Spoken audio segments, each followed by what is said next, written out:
Hey, how's everybody doing this Monday morning? It's going to be a video on reactions to the NFL games last night, and then later I'll have a video on the Eagles signing Donald Ellerbe and what I think will happen with the Sixers game tonight, which is going to be a game you're going to have to grab some coffee. It's on at 10:30. Um, anyway, I said the Saints would beat the Bills and continue right on rolling. Well, they really continued right on rolling. Mark Ingram had 3 touchdowns. Kamara, I think that's how you pronounce his name, had a very good game also. So they continue doing their thing.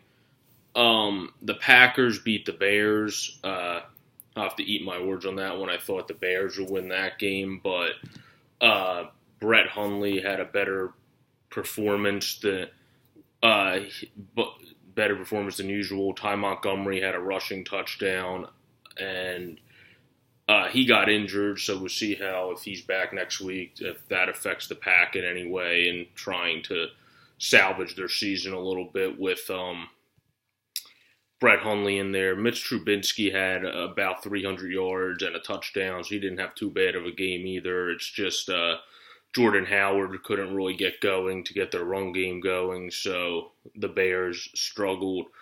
The Lions beat the Browns, which was actually a close game most of the game until my man Matthew Stafford, who I will always say and keep saying always comes on at this time of the year. Yeah, he had a bad 3 quarters, but he showed there's no way in heck I'm letting us lose to the freaking Browns, and just came out and balled in the ending quarter. The Steelers and Colts. I thought the Steelers would win that game. I thought they would win it by more of a spread, but they won by 3 after their kicker was able to make a game-winning field goal after he missed a field goal earlier. Chargers and Jaguars. That was actually a very exciting game. The Jags were losing, and then at the last second, they were able to get the ball back. They got a field goal to go to overtime. Then Lambeau made a field goal in overtime that actually got tipped and still went through, so that was a very good game. Jags kept right on rolling. Bucks and Jets, I said the Bucks would beat the Jets, and they did. It was a very defensive game.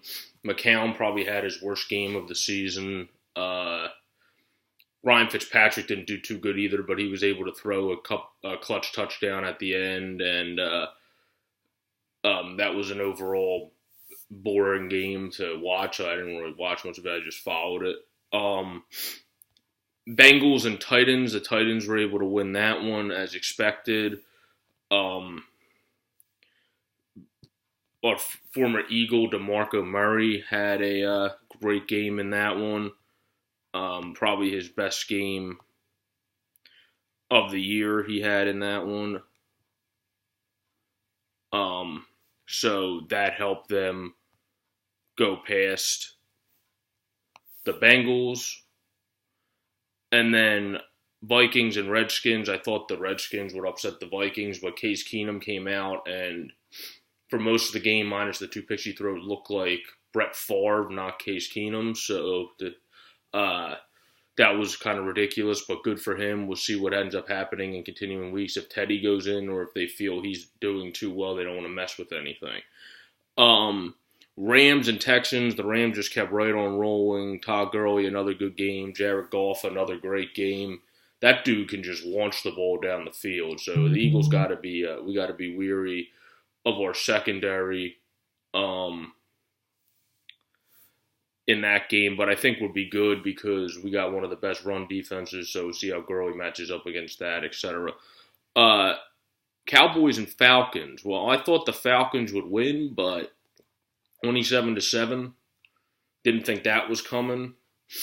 That was a ridiculous game. They literally Cowboys scored the first play and then pretty much couldn't do anything for almost the rest of the game, and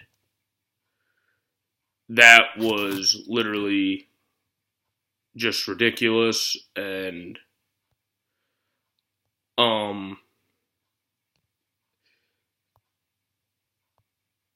And Tevin Coleman stepped in. So I was looking at my notes. Tevin Coleman stepped in for Devontae Freeman and had a very good game.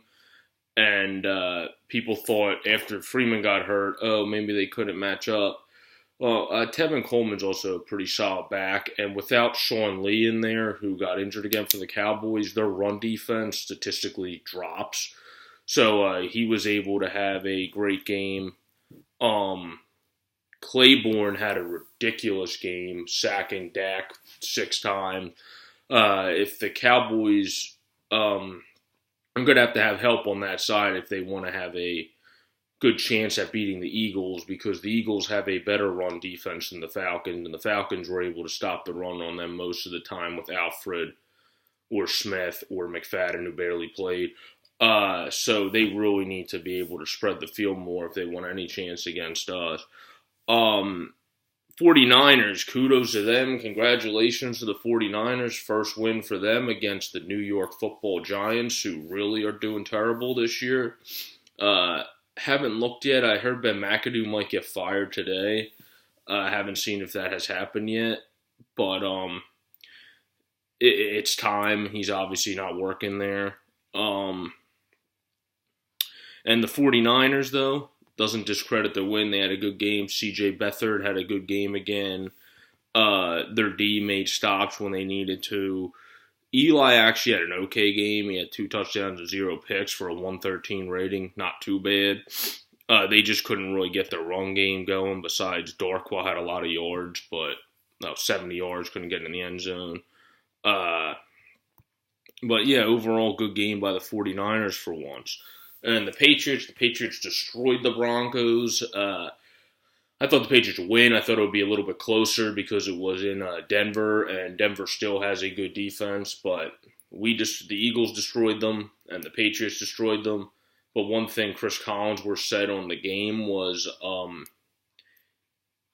the Broncos fans shouldn't worry mightily about their defense because they face the Eagles, who statistically are able. The run game's doing really good, and Carson Wentz is going off this year. And then they face the Patriots, who have Tom Brady, who's one of the best of all time, and probably the best of all time. And so they face 2 of probably the best teams in their conference. So if you're a Broncos fan, yeah, your season's probably over. But in terms of your defense, your money defense, shouldn't worry too much because you face 2 of the best teams and didn't fare well, but it's also hard to fare well when your offense doesn't help you at all. So Brock looked a little bit better yesterday, but there's still a lot to come by there. So that's your reactions to the games. Have a good day, everyone. I'll have another video on Ellerbe signing and the Sixers in a few minutes, then one on the Monday Night Football look ahead. Have a great day, everyone. See you soon.